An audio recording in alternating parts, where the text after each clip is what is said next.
मित्रों, हस्तरेखा विज्ञान सामान्य परिचय का जो पंचम अध्याय है, इसमें हम आगे बढ़ते हैं और जो हमारा जीवन रेखा है उससे संबंधित कुछ महत्वपूर्ण जो योग हैं उनके बारे में हम आप चर्चा करेंगे।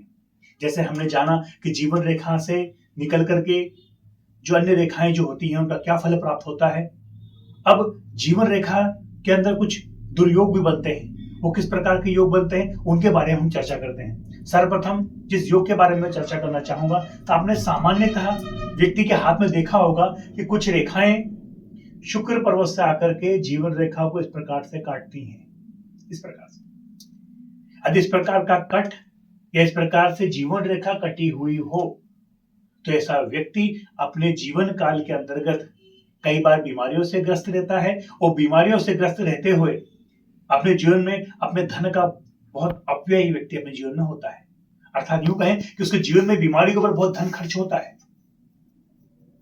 ऐसा व्यक्ति अपने जीवन के अंतर्गत मानसिक चिंताओं से भी, शारीरिक कष्ट से भी और घरेलू यूं कहें कि घर के अंतर्गत भी झगड़े इत्यादि उस व्यक्ति के जीवन में अंतर्गत प्रायः देखने में आते हैं। फिर हम इस विषय में और आगे आते हैं। यदि यहाँ पर आकर के जीवन रेखा पे कोई बिंदु नुमा आकृति बन जाए या काला धब्बा बन जाए तो ऐसा व्यक्ति अपने जीवन में अनायास ही स्वस्थ होते हुए भी यकायक बीमार पड़ जाता है, या फिर हम यूं कहें कि क्षय रोग उसको जीवन में अंतर्गत उसको प्राप्त होता है।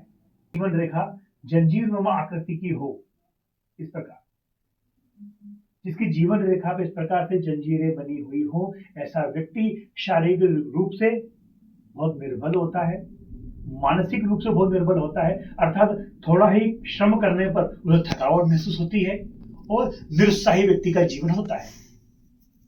यदि जीवन रेखा हाथ में दबी हुई हो, आकार में थोड़ी चौड़ी हो और पीला कलर लिए हो, अर्थात 3 लक्षण जीवन रेखा के अंतर्गत हो कि जीवन रेखा का आकार थोड़ा अन्य रेखाओं के बजाय थोड़ा चौड़ा हो, पीले कलर की रेखा हो और हाथ में अंदर दबी हुई हो। यदि ऐसी रेखा यदि किसी व्यक्ति के हाथ के अंतर्गत है तो ऐसा व्यक्ति अपने जिंदगी के अंतर्गत अशिष्ट होता है, शिष्टाचार नाम मात्र का होता है और पूरा जीवन जो उसका होता है वो विवादास्पद होता है।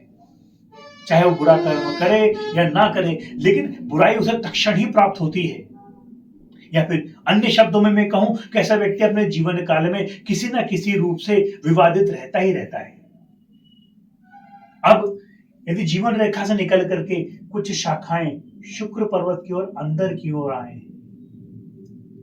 ऐसा व्यक्ति अपने जीवन में कई बार दुर्घटनाओं का शिकार रहता है और उन दुर्घटनाओं के द्वारा उसके जीवन में अपार हानि उसको प्राप्त होती है।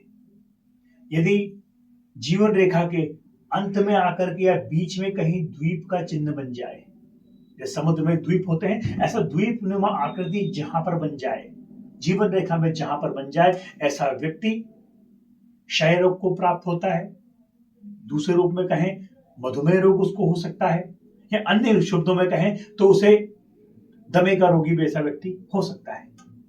तो जीवन रेखा से संबंधित हमने कुछ दुर्योगों के बारे में बात की। आने वाले समय में आने वाले जो हमारे एपिसोड रहेंगे उनमें हम जीवन रेखा संबंधित अन्य योगों के बारे में भी हम जानेंगे। तब तक के लिए जय श्री राम।